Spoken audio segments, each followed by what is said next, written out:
তো hello guys, আপনারা কিন্তু এই মুহূর্তে Google pay, phone pay, Paytm যে কোনো ইউপিআই অ্যাপে আপনারা যদি পেমেন্ট করতে যান, এরকম হয়তো আপনাদের প্রবলেমটি হচ্ছে UPI issue at your bank, কিংবা এরকম প্রবলেম হচ্ছে UPI issue at Punjab national bank, কিংবা ব্যালেন্সটি চেক করার সময় এরকম প্রবলেম হচ্ছে আনএবল টু প্রসেস। দেখুন, এটি কিন্তু কোনো ইউপিআই অ্যাপের প্রবলেম নয়। আপনাদের যদি পিএনবি ব্যাংক থেকে থাকে, অর্থাৎ পাঞ্জাব ন্যাশনাল ব্যাংক থেকে থাকে, এই মুহূর্তে কিন্তু এই ব্যাংকের সার্ভারটি ডাউন রয়েছে। এবং তাই জন্যই আপনারা যে কোনো ইউপিআই অ্যাপের মাধ্যমে যখনই ব্যালেন্স চেক করতে চাইছেন সেক্ষেত্রেও প্রবলেম হচ্ছে, কিংবা কাউকে যখন ব্যালেন্স সেন্ড করতে চাইছেন সেক্ষেত্রেও কিন্তু আপনাদের এই প্রবলেমটি হচ্ছে।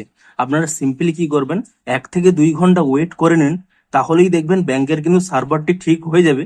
এবং তারপরে কিন্তু আপনারা যে কোনো ইউপিআই অ্যাপের মাধ্যমে পেমেন্টও করতে পারবেন এবং ব্যালেন্সও চেক করতে পারবেন।